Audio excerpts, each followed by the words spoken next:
Okay, so here we are with video, I think 6 now of our series. We're now into playing some blues, and hopefully you've now mastered the first video I showed you. And if asked to do it, you could do it either slow or fast. So if we did it fast, it would sound sort of like this.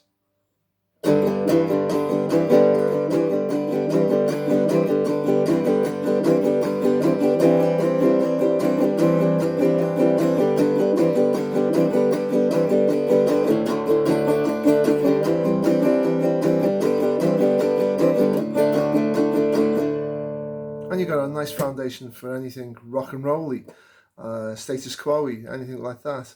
And if we did it slow, you got a nice foundation for a blues.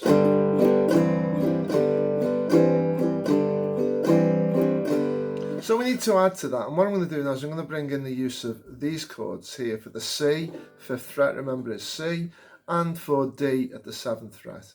Now let's remember, when we do those chords, remember that your lowest note is string 5, not string 6. So when I play this, I'm going to be borrowing from the 5th string, and I'm going to be playing from the 5th string. And that way, when I slide this up, I can then just include the 6th string open, and I get that lovely rich deep D on top of my D chord, okay? Now if you go down the path where you just bar right across everything, you lose the subtlety. It's also harder to do because the more you've got to bar with this finger, the harder it is to hold down. So by dropping the finger and only barring from the 5th string, you're going to make life easier. And therefore, when we do the rock and roll editions, that's going to be easier as well. Okay, so what do I mean by all that? Right, well, we used G, C, and D, and we're still going to use G, C, and D, but this time we're going to do our C there, and we're going to do a suspension on it. Okay, now you don't have to, you could just do 1, 2, 3, 4, 2, 2, 3, 4, as before with just a bar, like that. Okay, but we can, on the 2nd and the 4th beats, we can add our C shape with fingers 2 and 3, and we get this sound.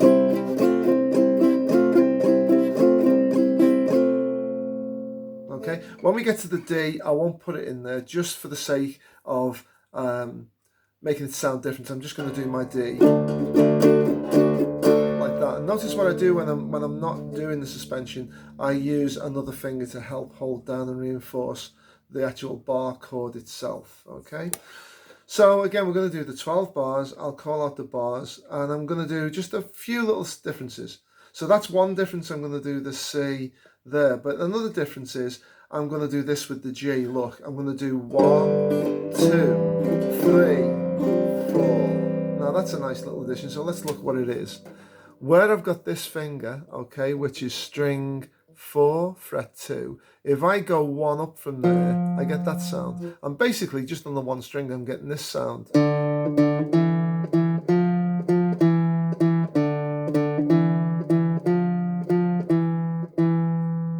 Again, classic blues sound. So watch me do it.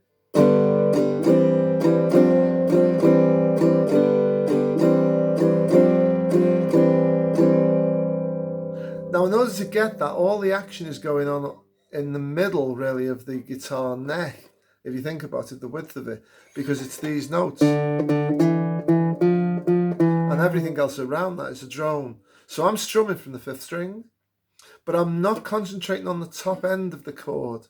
That's what most people do as a mistake. I've said this before. I'm concentrating on the low to the mid. So listen, you won't hear that string much. Listen when I do it.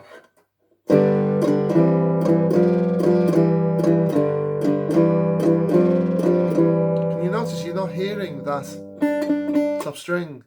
A lot of people tend to do this. And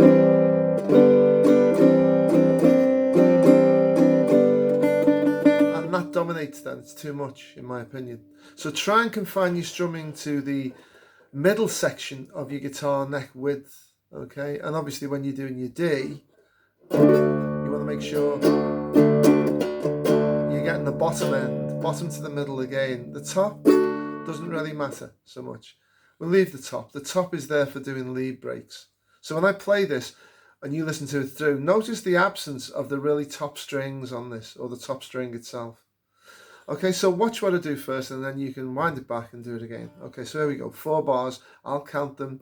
4 bars, 2 bars, 2 bars, etc. I'll count them, and you can see where I'm going for the C, and where to go for the D, and what to do with the G. So watch.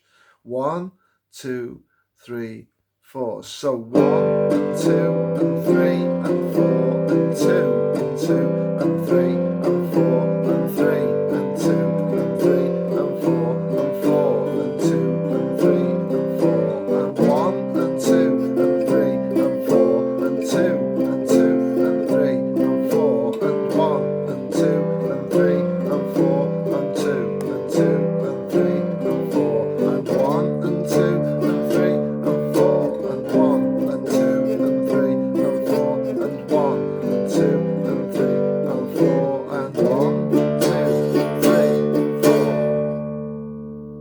Okay, so it's the same as I've done before, but I've used this C and I've done a suspension on it, and I've used this D without the suspension.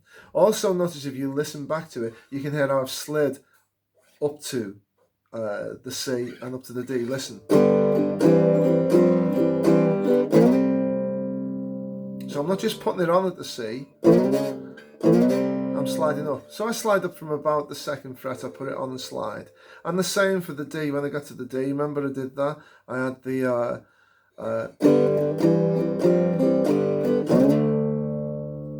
that sound.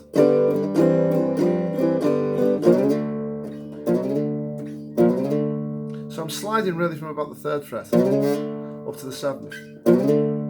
And can you notice the slide?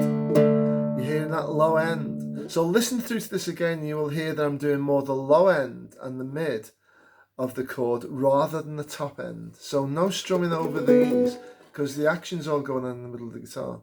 So rewind this, try and play along to this variance, and then you could do a repeat. You could do the first verse, if you like, with the open chord that I did there, and then the second time you do it, the second verse, you can include your C and your D there, okay? And then look out for the next video, which will just take us on a little bit further. Have fun.